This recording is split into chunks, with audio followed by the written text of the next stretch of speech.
Baik, untuk sesi perkuliahan kita, agenda perkuliahan kita di hari ini nanti kita bagi seperti biasa 2 sesi. Sesi pertama, saya ingin menyampaikan dulu terkait materi tambahan, karena yang bertugas kan sudah menyampaikan dalam bentuk makalah dan juga presentasi di video ya. Jadi nanti saya nambahkan saja. Sesi kedua nanti silakan dimaksimalkan betul, karena saya batasi maksimal hanya 6 orang yang terlibat, baik yang bertanya maupun yang menjawab pertanyaan atau membantu jawaban pertanyaan dipersilahkan. Sehingga dimaksimalkan waktu sesi 2 nanti. Dari sekarang silakan teman-teman catat pertanyaannya, siapkan pertanyaannya, atau juga siapkan materi apa nanti jika ada pertanyaan yang perlu saya bantu untuk menjawab. Baik, ini yang bergabung tercatat terlihat di layar baru sekitar 25 ya. Ya, dipersilakan yang baru join atau yang belum silakan untuk join untuk masuk. Baik, saya mau konfirmasi dulu. Sudah baca makalahnya atau sudah menyimak presentasi teman yang bertugas? Yang Sudah Bapak. Baik. Ada yang belum? Kalau ada yang belum, nanti silakan disimak ya setelah perkuliahan, dan nanti teman-teman yang belum bisa menyimak apa yang saya sampaikan. Dan saya informasikan bahwa di UTS dan di UAS apapun materi yang saya sampaikan, jadi nanti salah satu materinya adalah dari apa yang saya sampaikan dan juga dari teman-teman yang disampaikan, sehingga dalam perkuliahan saya berharap teman-teman betul-betul menyimak dan memahami apa yang kita bahas di pagi hari ini. Baik, kita mulai ya. Saya memulai dari materi kita terkait keimanan dan ketakwaan, atau konsep keimanan dan ketakwaan di dalam agama Islam. Sudah terlihat di layar atau belum ini materinya? Sudah terlihat, Pak. Baik. Sudah, Pak. Kita nanti akan bahas, sekarang kita akan bahas satu tema dulu, yaitu konsep keimanan di dalam Islam. Terkait terkait konsep Islam kemarin secara singkat sudah kita bahas di dalam pengantar perkuliahan PAI, Pendidikan Agama Islam. Kemarin sudah kita bahas apa itu pendidikan, apa itu agama, dan juga apa itu Islam. Termasuk cakupannya agama Islam sudah dibahas kemarin. Maka kita sekarang akan masuk kepada tema yang berikutnya, yaitu keimanan dan ketakwaan. Karena materi keimanan dan ketakwaan itu cukup luas, sehingga saya batasi untuk pertemuan sekarang. Kita akan bahas terkait keimanan. Ya, nanti untuk keislaman, untuk ketakwaan kita akan bahas di lain kesempatan. Baik, bismillahirrahmanirrahim. Kita awali perkuliahan kita dengan bacaan ta'awud ya, bacaan basmalah bersama-sama. A'udzu billahi minasyaitonir rajim. Bismillahirrahmanirrahim. Alhamdulillahi rabbil alamin. Rahmanirrahim, maliki yaumiddin. Iyyaka na'budu wa iyyaka nasta'in. Ihdinas siratal mustaqim. Siratal ladzina an'amta 'alaihim ghairil maghdubi 'alaihim waladdallin. Baik, masuk ke sesi pembukaan yang kedua. Kemarin yang membaca surat Ad-Duha itu Ba'adillah Dafa. Sekarang saya minta Mbak Rifka Aulia. Ada Mbak Rifka Aulia? Ada, Pak, tapi saya nggak bisa on cam, Pak. Baik. Nggak apa-apa, di ini aja, di apa, di terdengar suaranya. Terdengar suaranya. Akan Mbak Rifka Aulia baca surat Asy-Syams. Wasyamsi wa duhaha. Baik, Pak. Bismillahirrahmanirrahim. wasyamsi wadduhaha wal qamari iza talaha wan nahari iza jalaha wal laili iza yakhsha was sama'i wa ma banaha wal ardi wa ma tohaha wan nafsi wa ma sawaha walhamaha fujuraha wa taqwaha qad aflaha man zakkaha wa qad khalaban dassaha Waqad khaba. Waqad khaba.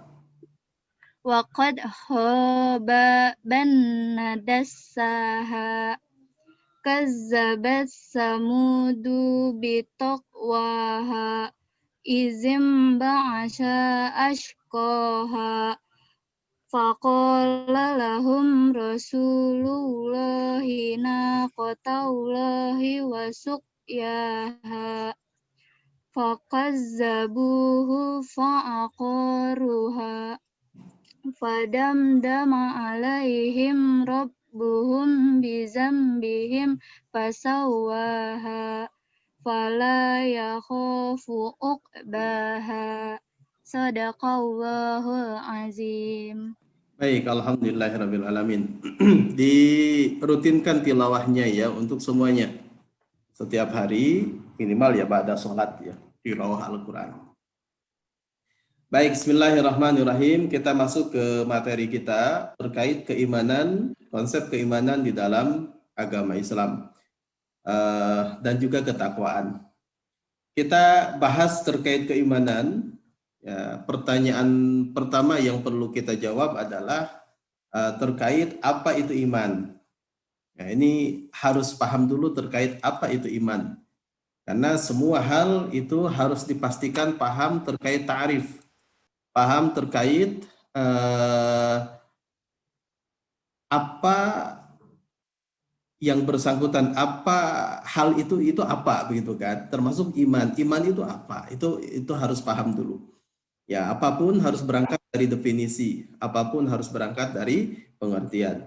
Kalau kita melihat iman biasanya kan ada dua ta'rif, yang pertama secara etimologi, yang kedua secara terminologi atau secara bahasa dan secara istilah. Ya, kalau kita lihat pengertian iman secara bahasa, itu berasal dari kata amana yu'minu imanan. Iman wa at-tasdik. Iman itu artinya adalah percaya. Ya, percaya, meyakini, mempercayai, itu adalah iman. Kemudian secara istilah atau secara istilah syar'i, al-iman inda ahli sunnah. Iman menurut ahlu sunnah. Ahlu sunnah itu adalah kelompok yang memegang teguh Al-Quran dan Al-Hadis atau As-Sunnah Rasul Sallallahu Alaihi Wasallam. Termasuk kita ya, insya Allah. Kita komitmen untuk memegang Al-Quran, As-Sunnah sebagai pegangannya. Maka menurut para ulama yang memegang teguh terhadap Al-Quran dan Sunnah, apa itu iman? Iman itu nutqu bil lisan. Diucapkan ya dengan lisan, wa'tiqadu bil janan, diyakini di dalam hati, wa amalun bil arkan, dan dibuktikan di dalam amal perbuatan. Ini adalah iman. Kepercayaan, keyakinan bulat yang diikrarkan oleh lisan, diyakini oleh hati, dan dimanifestasikan oleh amal tindakan. Kalau di dalam kalimat bahasa Arab lain biasanya tasdiqun bil qalbi, qaulun bil lisan, wa amalun bil arkan. Jadi iman itu apa? Secara bahasa tasdik, mempercayai. Mempercayai apa itu kan? Maka kembali kepada pengertian syara. Mempercayai dengan bulat terkait keimanan kepada Allah tentunya dan Rasul dan sebagainya, arkanul iman nanti yang diyakini di dalam hati, kemudian diucapkan oleh lisan dan dilakukan oleh perbuatan. Jadi ini bingkai keimanan itu, teman-teman, harus ada tiga hal ini. Kalau tidak ada tiga hal ini, tidak ada hati, tidak ada lisan, tidak ada amal perbuatan, berarti keimanannya tidak sempurna. Jadi namanya iman itu harus tertancap bulat di dalam hati. harus betul-betul yakin. Dan keyakinan di dalam hati itu harus terlihat di dalam ucapan dan juga perbuatan. Ini adalah bentuk keimanan. Jadi kalau kemudian diyakini saja di dalam hati, tapi tidak diikrarkan di dalam lisan dan diamalkan dalam perbuatan, ini juga belum termasuk keimanan. Begitu juga diyakini dalam hati dan diucapkan dengan lisan, tapi tidak dipraktekkan, ini juga tidak atau bukan keimanan yang sempurna. Contoh begini, orang itu beriman kepada Allah, dia mengucapkan dengan lisannya asyhadu an la ilaha illallah. Bahkan dia juga beriman kepada Rasul wa asyhadu anna Muhammadar Rasulullah. Tapi dia tidak melaksanakan perintah Allah dan Rasulnya. Contoh kata Rasul, sholatlah berjamaah, tapi dia tidak sholat berjamaah. Atau sholatlah awal waktu, tidak sholat awal waktu. Kata Allah di dalam Al-Quran bahwa aqimus sholat, bahwa sholat itu dirikanlah. Dia tidak mendirikan sholat. Berarti lisannya berikrar, hatinya meyakini, tapi perbuatannya tidak melaksanakan. Ini juga tidak termasuk keimanan yang sempurna. Kemudian ini yang pertama. Yang kedua, poin yang harus teman-teman pahami terkait bab iman adalah bagaimana proses terbentuknya iman. Maka proses terbentuknya iman itu ada dua sebenarnya. Yang pertama, bagi orang yang belum beriman. Yang kedua, bagi orang yang sudah beriman atau berislam. Ya, kalau belum beriman berarti bagaimana iman itu hadir ke dalam dirinya. Bagi orang yang sudah beriman berarti bagaimana agar keimanan yang sudah lahir itu terbentuk menjadi keimanan yang kokoh. Maka kalau bagi orang yang belum beriman, hadirnya iman ke dalam dirinya melalui tahapan, termasuk juga ini orang yang sudah beriman. Tahapannya apa? Tahapannya pasti orang mendapatkan keimanan itu melalui proses berpikir, ya, melalui proses indrawi, kemudian datanglah hidayah dari Allah. Kemudian setelah datang hidayah, maka orang itu pasti akan melaksanakan perintah dan larangan Allah dengan zikrullah, beribadah. Maka kalau zikir dan beribadah ketika iman sudah hadir, sudah berislam, ya, maka iman akan kuat dengan cara apa? Zikrullah, beribadah kepada Allah Subhanahu wa taala. Jadi pikiran, ya, tafakur, ya, akal itu jika bisa mendatangkan kesadaran bahwa agama Islam adalah agama yang terbaik, ya, dengan apa? Dengan tentu tafakur. Ya, tafakur mengolah pikir, kemudian berpikir terkait ayat qauliyah maupun ayat kauniyah. Nanti kalau orang sudah memahami terkait, sudah menggunakan akalnya, ya, bertafakur, kemudian lahirlah hidayah dari Allah. Kalau sudah lahir hidayah berarti dia akan masuk Islam. Setelah masuk Islam, agar teman-teman kuat secara keimanannya, maka amalkanlah zikir dan juga beribadah, ya, kepada Allah. Maka ini adalah yang akan melahirkan apa? Kuatnya iman. Baik, terkait hidayah ini penting, teman-teman. Hidayah itu apa? Petunjuk dari Allah Subhanahu wa taala. Jadi kita pun walaupun sudah berislam sekarang, tetap kita meminta hidayah kepada Allah. Hidayah itu petunjuk agar kita istiqomah di dalam menjalankan perintah dan menjauhi larangannya. Maka ada hidayah, Allah memberikan hidayah at-taufiq, petunjuk khusus. Kalau kita sudah beriman, berislam, agar kita semangat dalam beribadah, semangat dalam menjalankan perintah Allah dan menjauhi larangannya, kita meminta kepada Allah agar Allah memberikan hidayah. Maka biasanya kan kalau ada seminar atau juga ada penceramah dan sebagainya, biasanya mengakhiri apa yang dia sampaikan dengan kalimat billahi taufik wal hidayah. Billahi dengan memohon pertolongan kepada Allah, at-taufik, ya, memohon taufik kepada Allah, al-hidayah, dan juga memohon petunjuk. Ya, ini adalah hidayah taufik. Hidayah taufik itu petunjuk bagi orang-orang yang mukmin muslim agar istiqomah dalam menjalankan ketaatan kepada Allah. Baik, berikutnya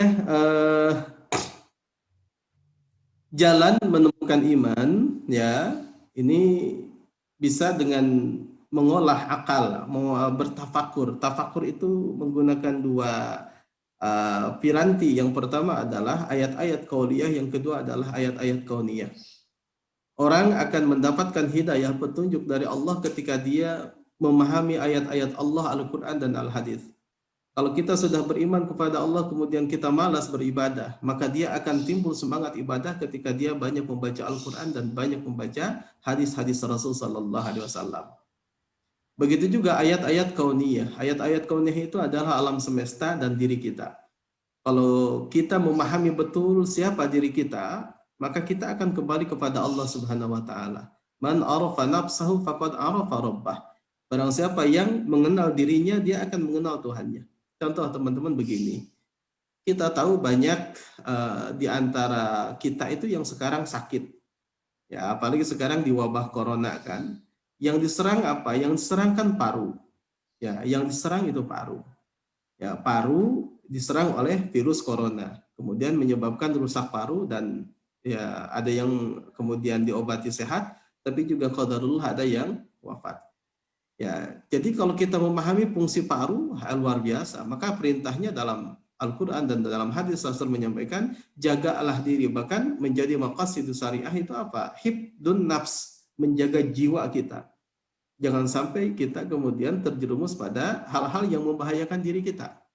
Maka di dalam Islam itu nggak boleh kita membunuh diri kita, memberikan madarat ke dalam diri kita. Ya, termasuk contoh, mohon maaf, sekarang kan corona kan dianjurkan untuk menghindar, dianjurkan untuk menjaga dan sebagainya. Ini adalah salah satu perintah dalam Islam.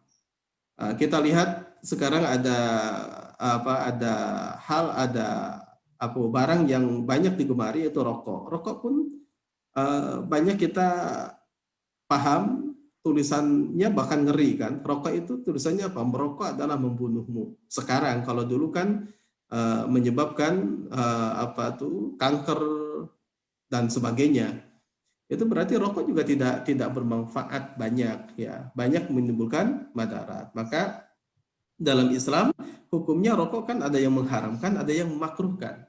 Contoh nahdiyin itu kan hukumnya makruh. Suatu hal yang dibenci. Kenapa? Karena merusak jiwa. Kita pun tahu begini, di dalam diri kita ada darah. Ada gula darah. Dan itu gula darah itu dibutuhkan oleh manusia. Tapi kalau kita cek bagaimana akibat kelebihan gula darah, bagaimana akibat tensi yang itu kan sangat luar biasa berbahaya dalam tubuh. Allah memberikan ke dalam diri kita adalah gula darah. Maka gula darah nggak boleh berlebih. Kalau gula darah berlebih sebabnya apa? Salah satunya adalah faktor pikiran, faktor makanan. Maka dalam Islam kan agar pikiran kita tenang, agar badan kita sehat, maka jagalah hati. Perbanyak dzikrullah, maka jiwa pikiran kita akan sehat, hati kita akan tenang, maka badan kita pun akan sehat. Ala bidzikrillahi tatmainnul qulub. Kenapa gula darah naik? Ya, salah satunya karena kita banyak pikiran, kita banyak konsumsi yang tidak seimbang ya, yang tidak adil. Maka dalam Al-Qur'an pun Allah menyampaikan jangan makan berlebih-lebihan. Begitu. Efeknya apa? Kalau orang berlebih gula darah kan efeknya ginjal bisa gagal ginjal. Efeknya apa lagi? Mata bisa buta. Banyak kasus orang-orang yang gagal ginjal itu salah satunya adalah karena faktor gula darah. Maka bagi teman-teman yang punya riwayat gula darah orang tua, salah satunya kan memang penyebab penyakit itu karena gen ya, karena orang tuanya gula, kemudian biasanya menurun ke anaknya. Nah, maka jagalah kesehatan itu. Dalam Islam diperintahkan, bahkan wajib hukumnya hifdun nafs, menjaga jiwa kita. Kalau kita memahami diri kita, maka insya Allah kita akan memahami siapa sih yang menciptakan kita, Allah Subhanahu wa taala.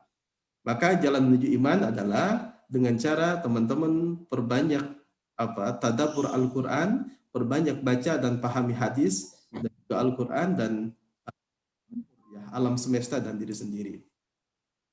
Dalam Al-Qur'an Allah menyampaikan ya bahwa terkait ayat qauliyah itu Al-Qur'an. Allah tantang tuh siapapun yang bisa mendatangkan Al-Qur'an silahkan. Bahkan nantangnya bukan hanya ke manusia, ke jin pun gitu. Silakan kumpul jin dan manusia, buatlah satu ayat saja dari Al-Qur'an jika kalian bisa. Maka sampai sekarang belum ada satupun yang mampu membuat seumpama dengan Al-Qur'an. Ya. Ini adalah ayat-ayat Al-Qur'an yang terjaga keasliannya. Ayat kauniyah alam semesta. Tadi saya menyampaikan terkait diri nih. Kalau dalam hadis man arafa nafsahu faqad arafa rabbahu. Kenalilah diri Anda akan mengenal Tuhan Anda.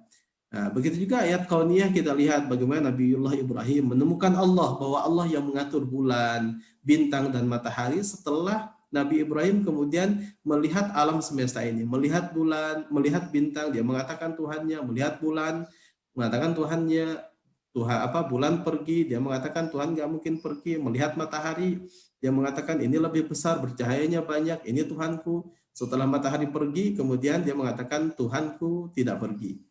Maka dia akhirnya sampai kepada kesimpulan bahwa Tuhanku adalah yang menciptakan dan mengatur bintang, bulan, dan matahari. Ini adalah tafakkur, ya, menggunakan akal dan memahami ayat-ayat Allah, yaitu dalam yang bersifat kauniyah, yaitu alam semesta. Kita pun bisa lihat, teman-teman bisa lihat, cek aja jantung Anda, ya, cek berapa kali itu denyut nadi. Maka catatannya, ternyata jantung manusia itu kurang lebih 3 miliar kali tanpa henti, terus berdetak. Tidak ada satupun mesin yang mampu menyerupai atau yang sama, ya, yang lebih canggih dibanding jantung kita. Ya, maka biasanya kan kalau jantungnya tidak dirawat, kemudian nanti ada penyakit jantung, ada serangan jantung, selesai itu wafat. Ya, selesai kehidupan dan wafat. Udah banyak orang sehat tapi jantungnya kemudian bermasalah sehingga terjadilah serangan jantung dan wafat. Dan kematian tertinggi di negeri kita itu adalah karena penyakit serangan jantung.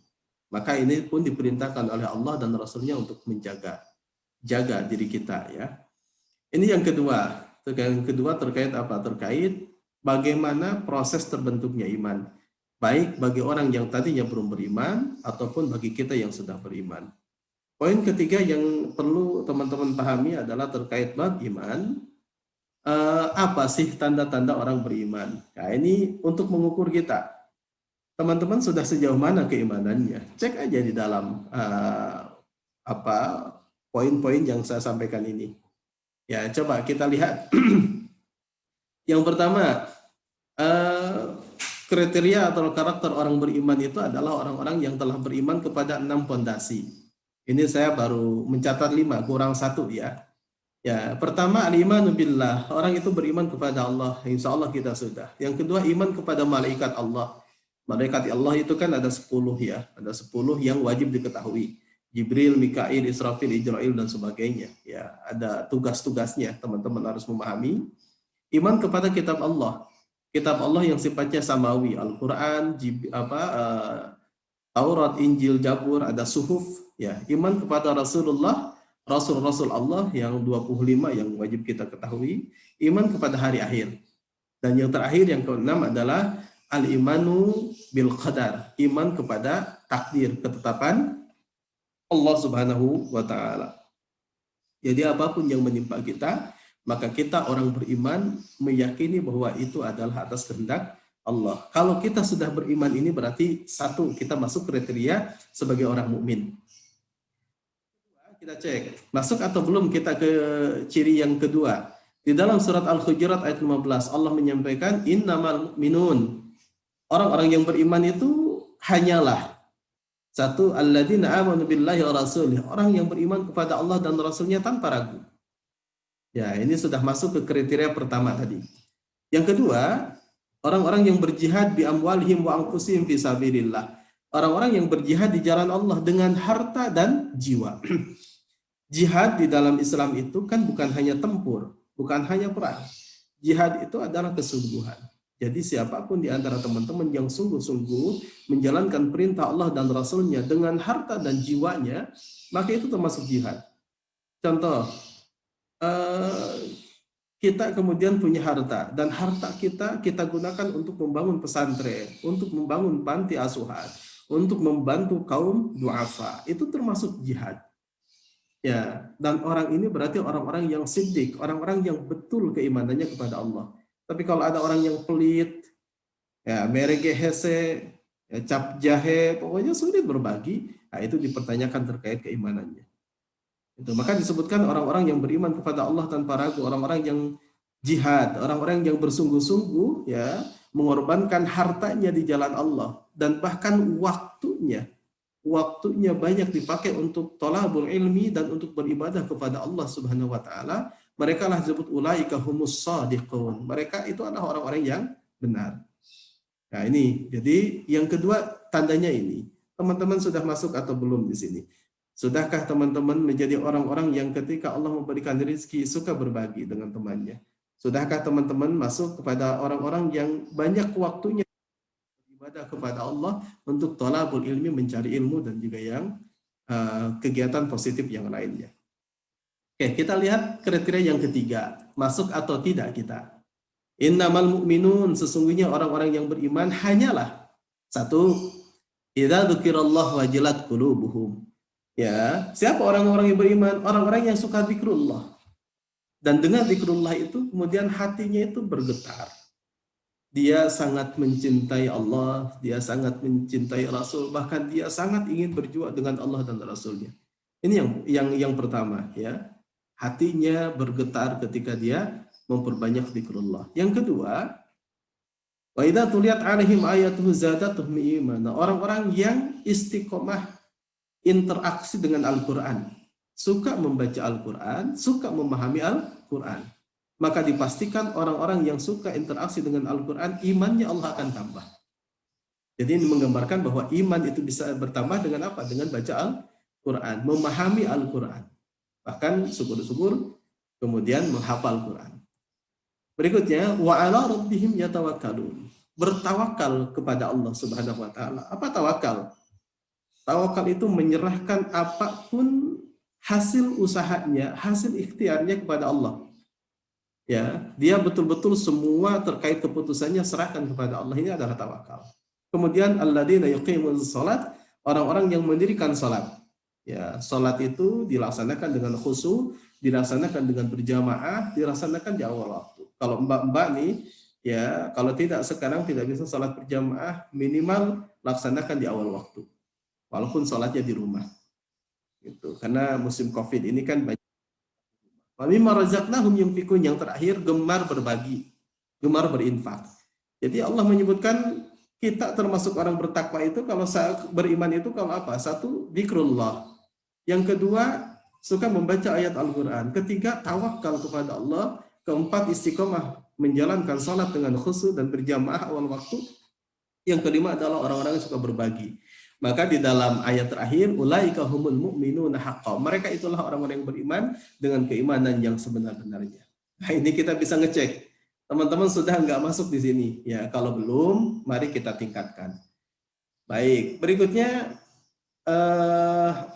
ini bisa dilihat ya, hampir sama sebenarnya. Jadi orang-orang beriman itu orang-orang yang beriman kepada Allah, kepada kenabian, kepada hal-hal yang sifatnya metafisik dan juga hal-hal yang sifatnya gaib. Percaya ke alam kubur, surga, neraka, pahala, dosa, walaupun dia tidak bisa melihat.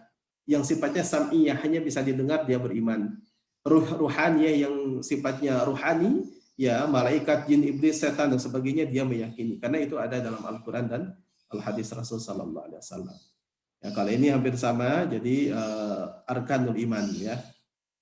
Oke, berikutnya iman kepada Allah. Saya menyampaikan hanya satu aja, iman, al-iman billah. Iman kepada Allah itu, kalau teman-teman iman kepada Allah berarti iman kepada keesaan Allah secara zat, secara sifat Allah, secara wujud, secara af'al itu perbuatan Allah, secara ibadah. Kita ibadah mentauhidkan, mengesahkan Allah, secara qasdi niat pun kepada Allah, secara tasri syariat pun mengikut syariat yang telah Allah gariskan. Ini adalah 7 sikap iman kepada Allah. Baik, kita kasih contoh begini. Satu, ya, nih teman-teman cek apakah sudah masuk. Yang satu, perilaku iman, orang beriman adalah orang yang suka menyingkirkan gangguan dari jalan. Orang yang punya rasa malu. Jadi orang beriman itu orang-orang yang suka apa? Keamanan, ketertiban. Melihat duri di jalan diambil, dia buang. Kalau dia malah memberikan kotoran, memberikan sampah di jalan, berarti itu bukan termasuk orang yang sempurna iman. Naik kendaraan, mobil, minum, botolnya dibuang di jalan, itu bukan termasuk perilaku orang mukmin. Makan, ngemil, kemudian bungkusnya dibuang di jalan, itu bukan perilaku seorang mukmin. Orang mukmin itu bukan memberikan sampah, tapi ketika ada sampah dia ambil, dia buang. Yang kedua, tanda orang beriman itu adalah apa? Amanah, dapat dipercaya. Kalau orang yang suka hianat itu bukan orang yang imannya sempurna. Kemudian memegang janji, ya. Kalau orang tidak memegang janji, suka ingkar janji, berarti bukan termasuk tanda orang beriman. Ketiga, orang beriman adalah mencintai saudaranya seperti mencintai dirinya. Kalau kita nggak mau, tentunya kan nggak mau menyakiti badan kita, diri kita, maka orang beriman adalah orang yang pasti dia tidak akan pernah mau membuat saudara sahabatnya kemudian tersakiti, sehingga dia tidak akan menyakiti sahabat saudaranya. Dia tidak suka marah. Maka teman-teman cek apakah kita masih suka menyakiti sahabat kita, saudara kita. Kalau iya, berarti kita belum termasuk orang yang beriman sempurna. Berikutnya yang keempat, orang yang beriman adalah orang yang akhlaknya sempurna. Ya, di antara orang-orang yang beriman adalah akhlaknya baik, akhlak yang baik, akhlak sempurna. Bahkan di dalam hadis Rasul menyampaikan, orang-orang yang beriman adalah orang-orang yang tidak suka melakukan kemaksiatan. Bahkan disebutkan la yajnizani, ketika orang melakukan zina, wala yasrabul khamra, ketika orang meminum khamr, wala yasrik, dan ketika orang melakukan pencurian, maka keimanannya ketika itu tidak ada dalam dirinya. Jadi orang-orang walaupun dia mengaku muslim, mengaku mukmin, ketika dia mencuri, maka hakikatnya keimanannya sudah tidak ada. Maka Islam tidak suka mencuri, tidak membolehkan mencuri, haram hukumnya. Tidak membolehkan minuman khamr, tidak membolehkan zina, ya. Kemudian yang kelima, tandanya orang-orang mukmin muslim adalah orang-orang yang mampu menjaga lisannya dari menyakiti orang lain. Nah, ini teman-teman beberapa contoh iman, ya, tadi perilaku iman. Kemudian yang berikutnya sifat dan karakter iman nih. Iman itu ternyata yazid wa yanqus. Iman itu naik turun. Ini lihat di dalam Al-Qur'an. Ya, dalam Al-Qur'an Allah menyebutkan ketika baca Al-Qur'an maka imannya naik. Berarti iman itu naik turun. Dalam hadis juga Rasul menyampaikan iman itu naik turun. Iman itu naik ketika kita taat kepada Allah, iman itu turun ketika kita maksiat kepada Allah. Nanti bisa dilihat, dibaca di materi ini saya kasihkan ya ke teman-teman. Kemudian berikutnya, sebab iman turun, ya tentu karena kita lalai, karena kita mencepelkan dosa, karena kita banyak melakukan pelanggaran, termasuk juga ada yang dari luar, ada gangguan jin, iblis, cinta dunia, pergaulan kita yang tidak baik, ya. Kemudian juga hal-hal yang merusak iman, ada syirik, menyekutukan Allah. Kemudian syirik itu ada dua, kemarin sudah dibahas, syirik besar, syirik kecil. Besar adalah kita beribadah kepada selain Allah, syirik kecil adalah kita melakukan amal dengan riya, ingin dipuji orang lain. Kemudian yang kedua adalah yang merusak iman adalah riddah, murtad, keluar dari Islam. Maka jangan menyekutukan Allah, jangan sampai murtad. Murtad itu kita mengatakan sholat bagi saya tidak wajib, itu bisa murtad. Ya, tidak wajibkan yang wajib itu bisa murtad. Menghalalkan yang haram, menghalalkan yang haram itu bisa masuk kategori murtad. Hati-hati. Kemudian yang berikutnya, bagaimana tips menjaga iman? Intinya banyak zikir, banyak sholat malam. Sholat wajib dijalankan dengan jamaah, dengan istiqomah jamaah, puasa sunnah, kemudian juga sholat sunnah, duha, tahajud, dan juga amal soleh yang lainnya. Banyak ya. Jadi intinya tips menjaga iman itu jalankan amal soleh, wudhu sempurna, senantiasa berdoa, perbanyak infak kepada Allah.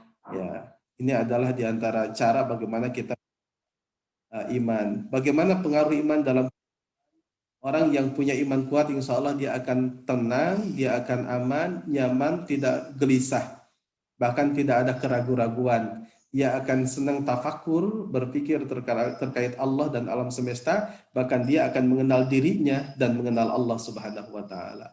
Maka teman-teman, ya kesimpulannya terkait babul iman, karena takwa belum kita bahas, terkait babul iman. Adakah korelasi antara iman dan takwa? Ya, korelasinya apa iman dan takwa?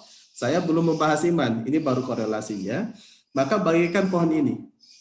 Ya, jadi iman dan takwa itu bagaikan pohon ini. Ya, dalam Al-Quran Allah memberikan perumpamaan seperti pohon yang baik ya, kalimat yang baik itu seperti pohon yang baik, yang mana pohon itu terdiri dari akar yang begitu dalam, akarnya menghujam ke tanah, pohonnya kokoh dan buahnya lebat. Ya, ini. Maka buah itu disebut bagaikan ihsan atau akhlak. Akar itu adalah iman atau akidah, dan dahan itu Islam atau syariat. Maka kalau saya simpulkan bahwa iman itu adalah akar.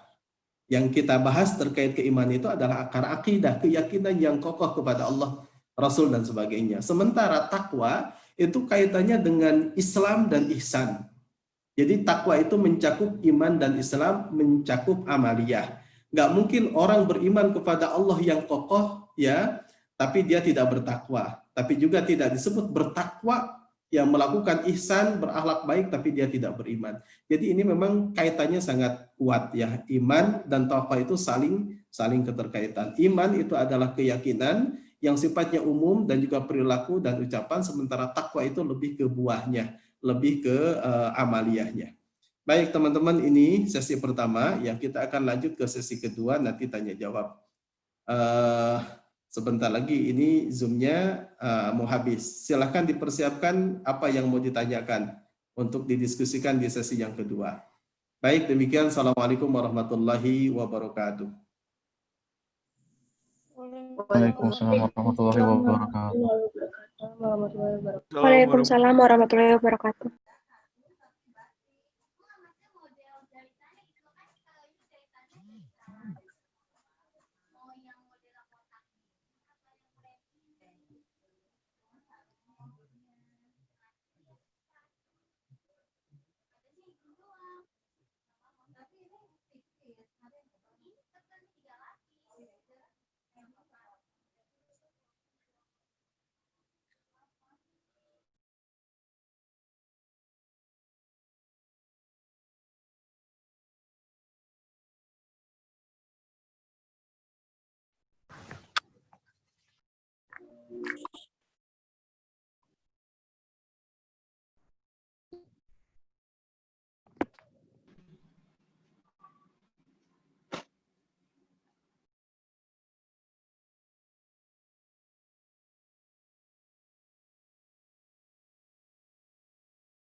Baik, kita akan mulai, ya.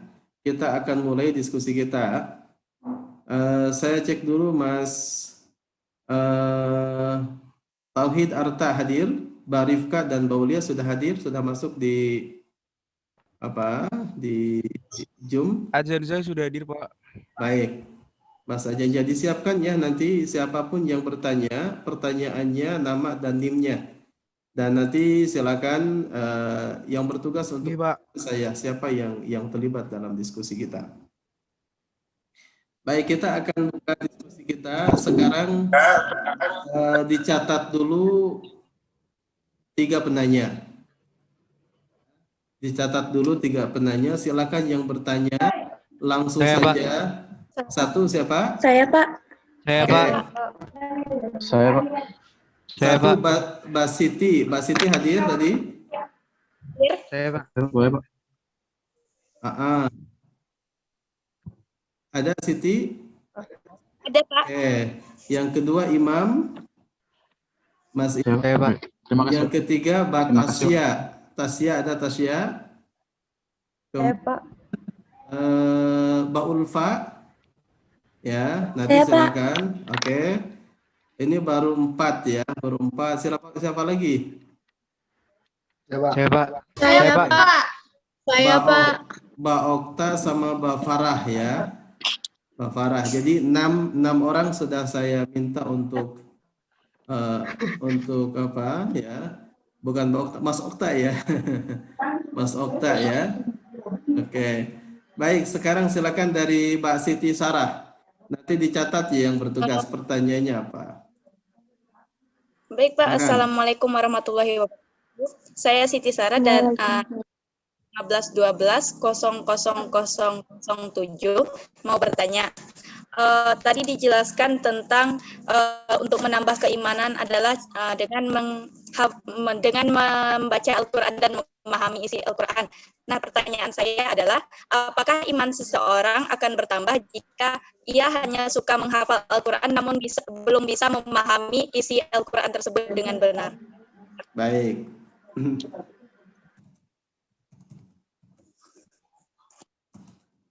Baik, berikutnya yang kedua, silakan Mbak tadi itu yang Mbak Farah ya. Mbak Farah dulu, Mbak Farah Rizky tadi ya. Baik, Pak. Sini saya ingin bertanya. Perkenalkan, nama saya Farah Rizky Farhana dengan NIM 151200014. Saya ingin bertanya, Pak, mengenai topik kita hari ini, yaitu iman. Iman kan ada 6 ya kan, Pak? Yang pertama yaitu iman kepada Allah. Saya ingin bertanya, Pak, mengenai iman ini. Salah satunya iman kepada Allah yaitu dengan mengerjakan perintah yang Allah berikan. Pak, lebih utama mana sholat sendiri, farid, tapi tepat waktu, atau sholat berjamaah tapi ditunda-tunda? Sedangkan pahala berjamaah kan besar juga. Itu bagaimana, Pak? Terima kasih. Baik.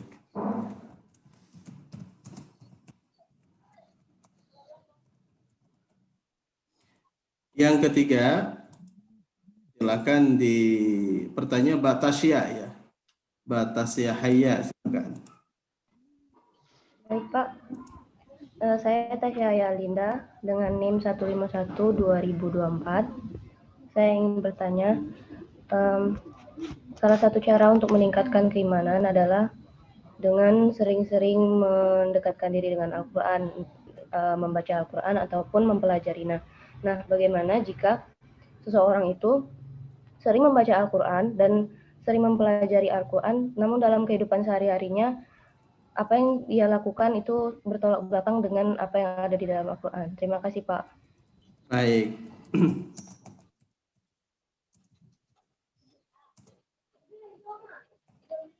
Oke, ini yang ketiga. Yang keempat,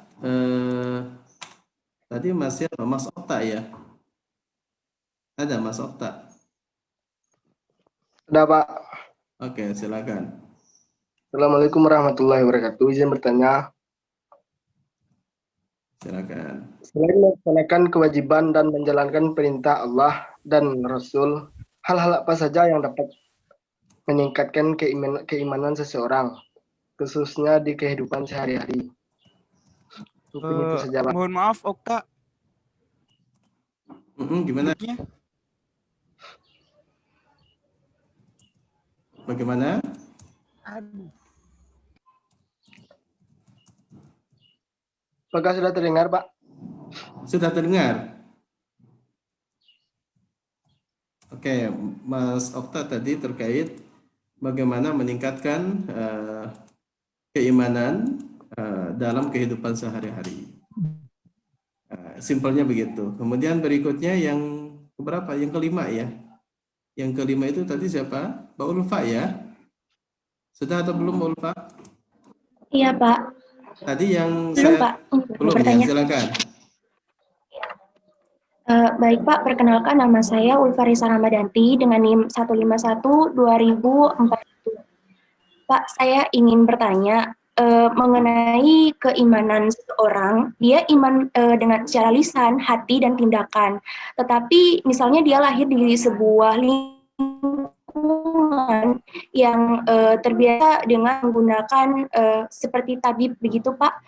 Terus kan dia dia percaya bahwa dia perantara obatnya itu mengobati orang itu ada bantuan dengan jin-jin baik Pak. Yang ingin saya tanyakan adalah apakah keimanannya tersebut sudah bisa dikatakan baik dengan kepercayaan bahwa dia menggunakan bantuan jin-jin baik begitu dalam mengobati orang, membantu mengobati orang yang sakit Pak. Terima kasih. Baik. Baik. Oke, yang terakhir, yang kelima tadi yang sudah saya panggil, siapa yang belum? Saya kasih kesempatan. Mohon maaf Pak. Iya, Mas Imam. Tadi. Mas Imam. Baik. Assalamualaikum warahmatullahi wabarakatuh. Bismillahirrahmanirrahim. Yang saya ingin tanyakan terkait tentang iman. Nah, mengenai bagaimana kita mensifati orang-orang yang mengatakan bahwa agama Islam dan agama lain itu sama. Nah, yang berarti pas kita di hari pengadilan kelak akan sama-sama masuk surga.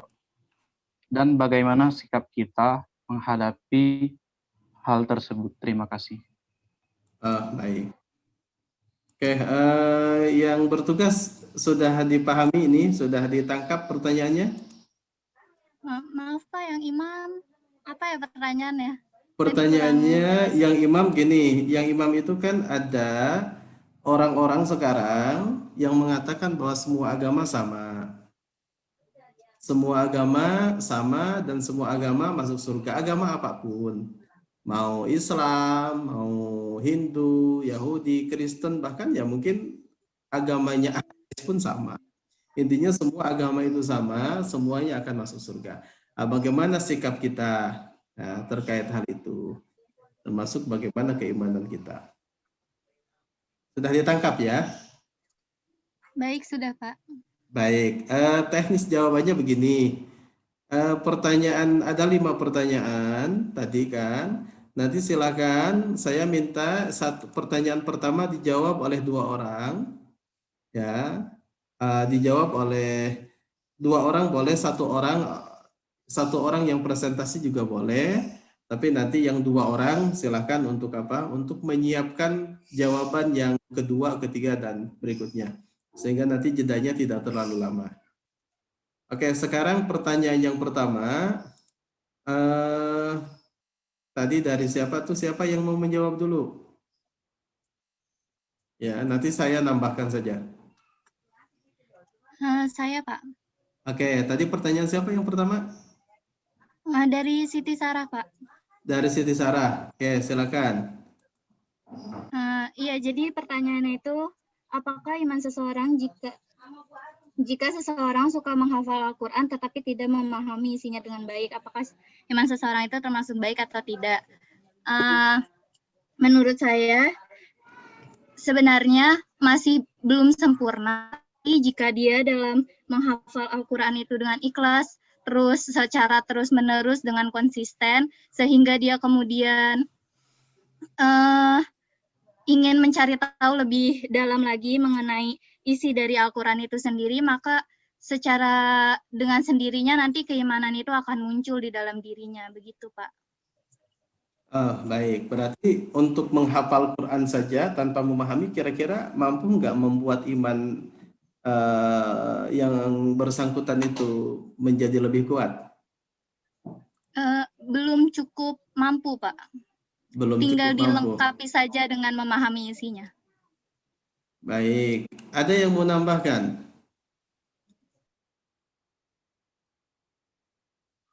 Baik, saya tambah ya. Jadi wa idza tuliyat alaihim ayatuhu zadatuhum imana. Wa idza tuliyat, dan apabila tilawah, mentilawahi ayatuhu, ayat Allah yaitu Al-Quran, zadatuhum imana, imannya akan bertambah. Jadi tilawah itu satu, membaca Al-Quran itu termasuk tilawah, dan bukan hanya membaca.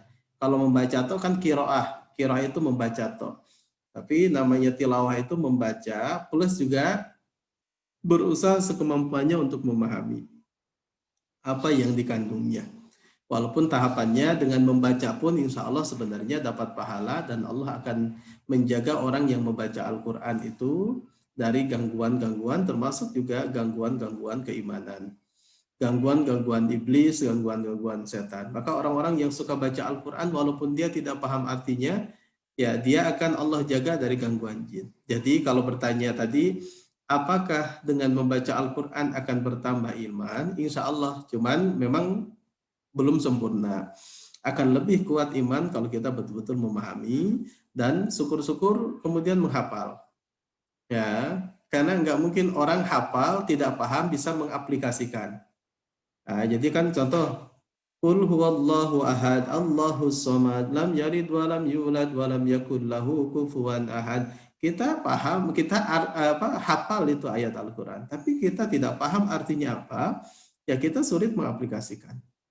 Ya, sementara di dalam contoh ara'aital ladzi yukadzibu biddin fadzalikal ladzi yad'ul yatim wa la yahuddu 'ala ta'amil miskin. Kan ini hafal. Saya yakin teman-teman di kelas A ini hafal loh.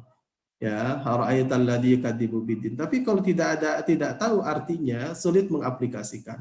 Ayat ini menjelaskan bahwa orang-orang pendusta agama itu apa? Orang-orang yang suka menghardik anak yatim dan orang-orang yang pelit, tidak suka berbagi. Maka kalau kita memahami ini, pasti akan berusaha, ya Allah jangan sampai saya masuk ke pendusta agama, sehingga dia pasti akan menyantuni yatim piatu, dia akan berbagi. Nah itu kan ketika memahami. Baca insya Allah menjaga iman, tapi tingkatkan memahami dan juga komitmen untuk melaksanakan, insya Allah iman kita akan terjaga istiqomah. Baik, yang kedua, silahkan siapa yang mau bertanya? Yang menjawab ya. Tadi pertanyaan. Saya mau menjawab, Pak. Apa yang menjawab? Siapa namanya? Pertanyaan dari Farah. Mas Janja ya? Iya, Pak. Mas Janja, silakan. Farah bertanya, lebih utama mana sholat munfarid tapi tepat waktu atau sholat jamaah di masjid tapi ditunda? Berdasarkan pemahaman saya, Pak, kan setiap manusia itu punya kesibukannya masing-masing. Ya. Kadang kalau gampangannya gini, ketika azan dikumandangkan itu mungkin masih ada jadwal kuliah. Maka ini ada beberapa pendapat dari ulama yang mengatakan kalau misal kita punya waktu luang dan kondisinya kita sedang sendiri, itu lebih baik dan lebih utama kita mengutamakan sholatnya dahulu. Tetapi kalau ada pekerjaan yang masih belum bisa ditunda seperti kuliah, kan kuliah itu juga dalam rangka menuntut ilmu. Dan menuntut ilmu itu juga merupakan ibadah di mata Allah kan, Pak. Yeah. Maka dari itu kita selesaikan dulu kegiatan kuliah kita, baru setelah kuliah itu selesai kita langsung menyegerakan sholat. Apabila ada kemungkinan untuk berjamaah, lebih baik kita melaksanakan sholat itu berjamaah, entah dengan dosen atau bagaimana atau dengan teman yang lain. Tapi jika kondisinya sedang kuliah di rumah seperti ini dan mungkin di kos sendirian, alangkah lebih baik ketika selesai kuliah kita langsung melaksanakan sholat tersebut secara munfarid. Begitu, Pak, berdasarkan pemahaman saya. Terima kasih. Baik, sepakat ya. Memang yang disampaikan Mas Janja itu betul. Jadi kalau berbicara sholat itu utama apa? Utamanya itu di masjid dan berjamaah dan awal waktu itu yang paling utama. Bagaimana bagi putri? Bagi putri kan ada perintah boleh sholat di rumah. Ya, maka bagi putri jika memang tidak bisa menjalankan berjamaah dan ada perintah juga sholat di rumah atau di kos, maka lebih afdal adalah sholat awal waktu. Ada kerusuhan bagi siapapun yang belajar agama, yang sedang kuliah, ya kuliah, tentu diperbolehkan menyelesaikan, contoh lagi thalabul ilmi, kita lagi ngaji, selama waktu sholat itu masih panjang, masih cukup, contoh biasanya Isya kan, Isya kita lagi belajar, lagi ngaji, kemudian datanglah waktu Isya, maka yang afdal sebenarnya berhenti kemudian sholat awal waktu. Tapi Rasul membolehkan kalau kita kemudian masih belum selesai, yang penting jangan terlalu lama ya waktu sholat ditinggal. Kalau kuliah kita kan selesai jam 12-an ya. Jadi nanti kuliah, contoh setelah kuliah kemudian langsung sholat berjamaah. Kalau berbicara sholat sendiri dengan sholat berjamaah, lebih baik sholat berjamaah. Selama kita tidak mengakhirkan terlalu panjang. Contoh begini, kita ke masjid nih, kita ke masjid sholat. Ternyata kita di masjid itu tinggal sendiri, jamaah sudah selesai. Ya, sementara masih ada teman kita yang masih wudhu, tapi kita harus menunggu 5 atau 10 menit. Maka lebih afdal adalah teman-teman nunggu temannya dan nanti laksanakan sholat berjamaah. Baik, kemudian pertanyaan ketiga, silakan siapa yang mau menjawab?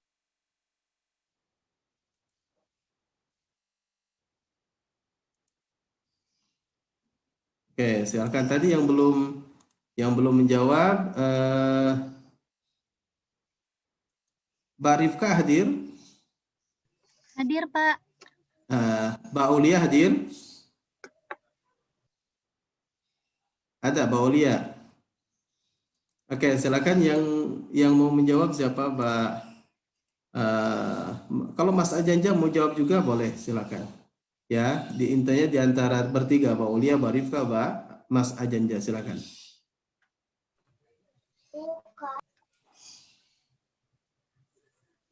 Pertanyaan ketiga apa? Baik, saya aja deh Pak yang menjawab. Silakan. Siapa? Tapi mohon maaf sebelumnya Pak. Rifka Pak. Mbak Rifka, silakan. Mohon maaf sebelumnya lagi kalau kameranya tidak saya nyalakan karena gangguan teknis Pak. Baik ya. Pertanyaan ketiga itu dari Tasya Haya. Pertanyaannya itu bagaimana jika seseorang itu sering mempelajari Al-Quran tetapi di kehidupan nyatanya bertolak belakang dengan Al-Quran. Menurut saya itu berarti dia tidak benar-benar mempelajarinya dengan keyakinan di hatinya karena jika dia mempelajarinya dengan sepenuh hati, dengan ikhlas dan benar, maka seharusnya itu dapat dengan mudah diaplikasikan di kehidupan sehari-hari. Nah, kalau misalkan mempelajarinya itu secara terpaksa, misalkan hanya karena itu adalah mata pelajaran atau mata kuliah, maka wajar jika di kehidupan nyata itu dia tidak sesuai perilakunya dengan apa yang ia pelajari selama di pelajaran itu. Begitu, Pak. Oke, baik. Oke, saya tambah dikit ya. Pemahaman dengan perilaku memang ada yang selaras, tapi juga ada yang tidak selaras. Ada orang yang paham bahwa sholat awal waktu itu wajib, tapi dia juga terkadang tidak sholat, kan ada yang begitu. Terima kasih. Oke. Jadi maka di dalam Islam itu kan ditekankan antara pikiran, hati, dan juga perbuatan harus sama. Tapi nyatanya kan ada juga yang pemahamannya iya, tapi perilakunya tidak. Maka bagi kita, ketika Allah memerintahkan kita memperbanyak baca Al-Quran, hafal Quran, laksanakan itu jadi ibadah. Ya, ketika perilaku, mungkin ada perilaku kita yang sudah baca Al-Quran, yang sudah bahkan mungkin hafal beberapa surat, tapi kok kita masih belum bersikap baik, belum berakhlak baik, bahkan mungkin kita terkadang juga dengan sadar kemudian menyakiti orang lain. Ya, itu kita tidak boleh kemudian menyalahkan kebiasaan kita untuk menghafal membaca Al-Quran. Berarti menghafal membaca Al-Quran itu kita menjalankan perintah Allah, tapi perilaku kita masih kok suka emosian, kok suka tersinggungan. Nah, berarti itu kan ada perilaku kita yang harus kita terus perbaiki. Jadi kita melihat diri kita, ya kalau melihat orang lain mudah sih, gampang melihat orang lain. Tapi intinya kembali kepada diri kita sudah paham A, B, C, dan sebagainya, tapi ternyata dalam perilaku kita, ternyata terkadang pemahaman kita dengan apa yang kita lakukan itu suka bertentangan. Ya, kalau menuduh orang mudah. Contoh gini, kita itu paham jilbab itu wajib, ya, tapi kita kemudian tidak pakai jilbab. Itu kan jilbab itu wajib tetap. Ya, jangan sampai kemudian saya kok masih suka menyakiti orang lain tapi saya pakai jilbab. Ya sudahlah, saya nggak usah pakai jilbab saja. Berarti itu kan pemahaman yang tidak betul. Jilbab tetap dijalankan. Adapun mungkin kita masih suka emosi, marahi orang, kemudian juga ngerumpi, ya ngomongin orang, ya berarti itu yang harus kita perbaiki. Kita pun tidak boleh menuduh orang lain. Ente kok sudah berjilbab tapi kok masih suka menyakiti orang lain. Ya berarti antara jilbab dengan menyakiti orang lain itu dua hukum berbeda. Jilbab itu wajib, ya menyakiti orang lain itu adalah perbuatan yang tidak baik yang harus terus kita perbaiki agar lisan kita terus terjaga. Begitu ya, jangan sampai kemudian menyalahkan, oh, kamu sudah hafalan Quran tapi kok masih begini. Enggak, hafalan Quran silahkan dilanjut, ada perilaku suka menyakiti orang lain, itu yang harus diperbaiki ya. Karena terkadang paham tapi tidak kita lakukan. Ya, jujur aja, kita kan terkadang paham, iya harus dilakukan, tapi kita tidak bisa melakukan. Gitu. Oke, itu. Kemudian berikutnya yang keempat ya. Pertanyaan yang keempat atau kelima?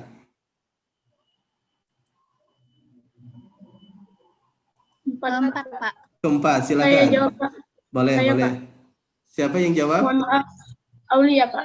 Aulia, silakan. Mohon maaf, Pak, sebelumnya sinyal saya tadi tidak stabil. Oh ya, silakan Mbak Aulia. Pertanyaan keempat yaitu dari Okta, bagaimana meningkatkan keimanan dalam kehidupan sehari-hari. Contoh untuk meningkatkan keimanan dalam kehidupan sehari-hari yaitu satu, memperbaiki sholat, yaitu dengan sholat yang khusyuk, itu bisa memperbaiki iman kita. Yang kedua, mentadaburi Al-Quran. Yang ketiga, berkumpul dengan orang-orang yang soleh. Yang keempat, membaca buku-buku Islam. Yang kelima, mempelajari ilmu pengetahuan mengenai segala sesuatu tentang Islam. Yang keenam, memahami alam semesta, bahwa Allah menciptakan alam semesta. Yang ketujuh, membandingkan Islam dengan kepercayaan lainnya. Yang ke-8 yaitu menjalankan perintah Allah secara konsisten. Itu saja menurut saya, Pak. Terima kasih. Baik. Nah, itu jawabannya sudah lengkap. Sudah lengkap. Jadi tidak saya tambahkan ya. Tinggal nanti silakan yang bertanya kemudian mendalami beberapa poin tadi, sholat berjamaah dengan khusyuk, kemudian baca Al-Quran dan sebagainya. Baik, pertanyaan berikutnya silakan dijawab terkait agama, pemahaman agama itu sama dan berobat dengan jin. Ada yang mau menjawab? Silakan. Saya juga boleh kan yang lain kalau mau menjawab, membantu. Ya, waktu kita tinggal beberapa menit ya. Ada yang membantu? Kalau nggak ada, saya tambah ya begini ya. Jadi terkait pemahaman agama sama, itu hati-hati ya, jangan sampai kemudian kita juga ikut-ikutan. Dalam Islam kan inna dina indallahil Islam, bahwa agama yang Allah ridai itu adalah Islam. Ini dalam keyakinan kita sebagai orang muslim. Karena semua agama pun meyakini agama yang mereka anut adalah agama yang terbaik. Coba aja tanya ke teman-temannya agama Kristen, pasti mereka mengatakan bahwa agama mereka pun agama yang terbaik. Maka kita pun tidak salah ketika mengatakan bahwa agama kita adalah agama yang terbaik. Yang nggak boleh itu kan kita menghina, mencaci agama orang lain, itu nggak boleh. Saya punya istri, saya katakan istri saya yang paling cantik, tapi kan saya tidak menyebutkan Mbak Farah Rizki itu jelek kan, Mbak Ulfa itu kan gitu, nggak begitu. Jadi tetap agar kemudian saya istiqomah kemudian menyayangi, mencintai istri saya pasti mengatakan bahwa tidak ada yang lebih cantik, lebih solehah kecuali istri saya. Begitu kan. Tapi saya juga tidak menghina teman-teman. Ya, sesama perempuan mengatakan bahwa dia tidak baik, dia jelek dan sebagainya, enggak. Sama, kita pun yakin bahwa agama kita adalah agama yang terbaik. Sama, non-muslim pun sama, Kristen, Yahudi, Nasrani, mereka yang memeluk agama itu pasti mengatakan bahwa agama mereka yang terbaik. Kan ada istilah kita, siapapun yang belum masuk agama Kristen kan itu domba yang tersesat. Itu menggambarkan bahwa yang benar itu agama mereka. Kita pun sama. Nggak boleh itu menghina, mencaci agama kita kepada orang lain. Kemudian dalam agama kita ya surga itu pemeluk agama Islam yang masuk. Ya, pemeluk agama yang lain ya mereka secara keyakinan kita tidak masuk, surganya umat Islam. Walaupun mungkin wallahu alam kalau surganya mereka, itu kan, karena mungkin gambaran surga mereka dengan kita pun berbeda. Ya, itu Tuhan kita pun berbeda. Tuhan kita kan Allah, Tuhan mereka pun berbeda. Ya, mereka mempunyai keyakinan surga mereka pun ada, ya kan? Kita pun punya keyakinan surga kita juga ada. Surga kita apa ya? Sesuai dengan Al-Quran dan Al-Hadis. Allah menyebutkan di dalam Al-Quran dan hadis terkait surga umat Islam. Ini yang pertama. Jadi keyakinan umat Islam bahwa semua agama sama itu jangan sampai, karena kalau semua agama sama, coba aja tanya, perintahkan kepada orang yang mengatakan semua agama sama. Udah sekarang Islam, besok Kristen, besok Yahudi, besok Hindu, besok Buddha, silahkan suruh apa? Suruh pindah-pindah agama, mau atau enggak? Mestinya saya yakin mereka tidak mau, ya begitu. Ada yang mengatakan semua agama sama, sudahlah besok kamu Yahudi saja. Besok beralih apa? Nasrani. Besok beralih apa lagi? Hindu, Buddha. Kan semuanya agama sama, masuk surga. Pastinya tidak bisa, ya tidak akan mau dia. Tetap kalau dia beragama Islam, memegang Islam. Kemudian yang pertanyaan kedua terkait berobat dengan jin. Hati-hati ya, saya termasuk orang yang nggak begitu sepakat ya bekerja sama dengan jin. Teman-teman baca di dalam surat Al-Jin ya. Wa annahu ta'ala, Allah menyampaikan bahwa wa annahu kana rijalu minal insi ya'uduna bi rijali minal jinni fazaduhum rahaqa. Ada manusia, laki-laki dari golongan manusia yang meminta bantuan kepada jin. Dan bukannya memberikan kebaikan, tapi malah jin itu kemudian membuat orang itu tersesat. Jadi meminta bantuan kepada jin itu tidak boleh dalam agama kita. Ya, maka dalam Islam anjurannya berobat itu bukan dengan jin, tapi berobat dengan apa? Dengan kalau mau ruqyah ya ruqyah syar'iyah dengan Al-Quran. Ya, dengan Al-Quran. Teman-teman kalau selama ini merasa ada gangguan jin, cobalah diobati dengan Al-Quran, baca Al-Quran sendiri. Al-Fatihah dibaca, niatkan Al-Fatihah itu sebagai doa, sebagai obat kepada Allah, tiupkan di air, diminumkan. Insya Allah, ya. Insya Allah saya sudah banyak pengalaman terkait beberapa kasus orang-orang yang dalam dirinya ada jin, diobati dengan bacaan Al-Quran, dan Alhamdulillah sehat. Kalau dengan jin, itu nanti kuat-kuatan jin. Ya, maka kalau ada orang mengatakan, di dalam dirimu ada jin, berarti mohon maaf, orang itu di dalam dirinya ada jin. Dia akan mengobati dengan jin. Caranya apa? Kuat-kuatan jin. Jin yang ada di pasiennya dengan jin yang ada di dalam dirinya, kuatan mana? Ya, kalau lebih kuatan jin yang ada di dalam pasien, maka pengobat mengatakan, wah berat nih, saya nggak berani. Kenapa? Karena jin yang dia miliki lebih lemah dibanding jin yang ada di dalam diri pasien. Tapi kalau ruqyah dengan obat, dengan Quran, enggak. Semua jin apapun. Maka dalam Al-Quran Allah menyebutkan bahwa innal Quran hudan linnas wa syifa'u. Ya, bahwa Al-Quran itu adalah petunjuk dan obat bagi manusia. Pertanyaannya bagaimana berobat dengan jin? Ya, jin baik. Ya, saya lebih cenderung ke pendapat bahwa kita berobat dengan medis atau kita berobat dengan Al-Quran. Ya, tidak dengan jin. Ruqyah syar'iyah kita berobat dengan Al-Quran, bisa dengan fasilitas atau wasilah air dan juga tilawah Quran dengan apa? Dengan sound ya. Boleh di rumah diperdengarkan Al-Quran. Saya pernah meruqyah rumah sakit. Rumah sakit itu dibangun namanya rumah sakit ada IGD-nya. Jadi setiap jam 10, jam 11 siang itu di sound pengumuman itu suka terdengar ada anak rame. Enggak lama, cuma 1 menitan. Padahal itu tidak ada orang. Saya sudah ruqyah dengan teman-teman, ternyata 3 hari datang lagi. Maka saya gunakan apa? Ruqyahnya 1 minggu, kita belikan Al-Quran, murotal, setelkan kaset dari mulai jam 10 malam sampai subuh. Selama 1 minggu, alhamdulillah, jin itu pergi ya. Tidak ada lagi, sampai sekarang tidak ada gangguan lagi. Yaitu dengan apa? Dengan berobat dengan Al-Quran. Teman-teman jika ada gangguan jin pun, di kosnya udah nyalakan Al-Quran aja. Teman-teman tidur, Al-Quran nyala ya. Insya Allah menjaga. Baik, alhamdulillah ini yang bisa kita bahas. Terima kasih saya sampaikan kepada Mas Ajanja, Mbak Rifka, dan Mbak Ulia, dan kepada teman-teman yang aktif tadi bertanya ya. Insya Allah kita lanjut di pertemuan yang akan datang. Nanti yang bertugas siapa di pertemuan yang akan datang, silakan dilihat di learning. Saya belum mencatat sekarang, tapi nanti akan saya catat. Dan akan teman-teman sudah bisa melihat, insya Allah nanti mulai besok ya sudah bisa melihat siapa yang bertugas dan apa temanya. Baik, pertemuan yang akan datang kita masih melanjutkan keimanan dan ketakwaan, bab takwa besok akan kita bahas. sehingga teman-teman di minggu yang akan datang juga tetap ada tugas ya. Baik, kita cukupkan, kita akhiri dengan hamdalah dan doa kifaratul majlis.